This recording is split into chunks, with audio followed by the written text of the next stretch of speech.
দাঁড়ান ভাই, দাঁড়ান দাঁড়ান দাঁড়ান, গোড়া বাজার যাবেন? হ্যাঁ। ঠিক আছে, চলুন।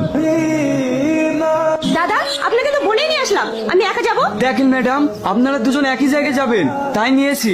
আমাকে আমার বাড়ি থেকে বলেই দিয়েছে এখনকার দিনকাল ভালো না, কোনো ছেলের আশেপাশে বসবি না। বহরমপুর শহরে নাকি অনেক পকেট মার আছে। ম্যাডাম আপনি চিন্তা করেন না, কিচ্ছু হবে না।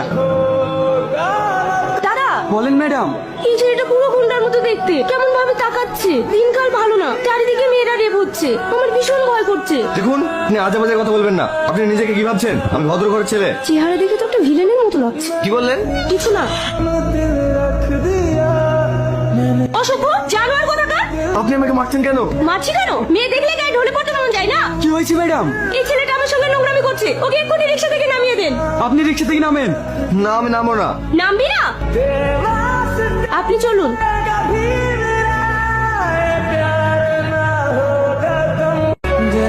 কি ব্যাপার, তুমি এখানে? প্রশ্নটা তো আমারও, তুমি আমার পেছন পেছন চলে এসেছো। আমি কেন তোমার পিছন পিছন আসতে যাবো? এই ঘর তো আমি ভাড়া নিয়েছি। আন্টি আন্টি, এসব কি হচ্ছে? এই ঘর তো আমি ভাড়া করেছি। এ আসলে কোথা থেকে? এই মেয়েটা ঘর ভাড়ার জন্য এসেছে, আমি ওকে বললাম এখানে কোনো ঘর ফাঁকা নেই, যেটা ছিল সেটা তোমাকে দিয়ে দিয়েছি। তবু একটা রাত থাকার জন্য কান্নাকাটি করছিল, তাই ওকে থাকতে বলেছি। আমি আমার রুমে কোনো মেয়ে থাকতে দেবো না। ওকে এখান থেকে চলে যেতে বলেন। তাহলে আমার আর কিছু করার নেই, তুমি এখান থেকে চলে যাও। ওকে এইভাবে চলে যেতে দিতে হবে। আমাকে চল মারা। দেখুন আন্টি, আমি ওকে এখানে থাকতে দিতে পারি, কিন্তু আমার একটা শর্ত আছে। আন্টি, ওর কি শর্টটা আপনি ওকে বলতে বলুন। আমার অফিসে কন্টিনিউ নাইটে ডিউটি আছে, তাই আমি দিনে থাকবো। ও যদি রাতে থাকে তাহলে এখানে থাকতে পারে। আন্টি, ওকে বলে দে আমার দিনে কলেজ আছে, আমি দিনে থাকবো না, রাতে থাকতে দিলেই হবে। আমি ওর শর্তে রাজি। তাহলে তো দুজনের মধ্যে কোনো সমস্যাই থাকলো না। যাও, তুমি ঘরে যাও। তাহলে ও অফিসে যাক, আমি ঘুমাই।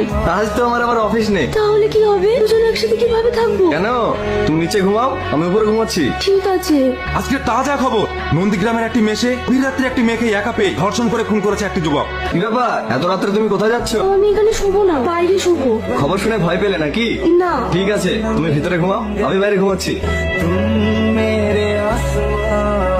কি হলো? আমি বেড়ালের মতো দেখতে? না, তুমি বাদের কি করে? আন্টি।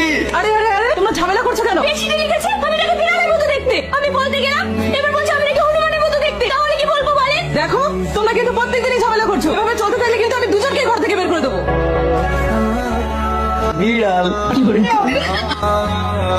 আজকাল বাদররাও যে হাসে, এই প্রথম দেখলাম। আমার বয়ফ্রেন্ড চিঠি পাঠিয়েছে, সেটা পরে আমি হাসছি বলে অন্যজনের খুব হিংসে হচ্ছে। হিংসা হবে নাই বা কেন? আপনাদের সঙ্গে তার কেউ প্রেম করে না, তাই জ্বলছে আর লুচির মতো ফুলছে। কি করছো জান? তোমায় ভীষণ মিস করছি। আজ 2 বছর হয়ে গেল, এখনো পর্যন্ত দুজন দুজনকে দেখিনি। বলো না, কাল দেখা করি। আমার জান কত ভালো। বাবা, আজকাল গাধারাও প্রেম করছে নাকি? আমার গার্লফ্রেন্ড কিন্তু বিড়ালের মতো দেখতে না, বিশ্ব সুন্দরী। ব্যাপার, বিড়ালের মুখটা প্রতিদিন 5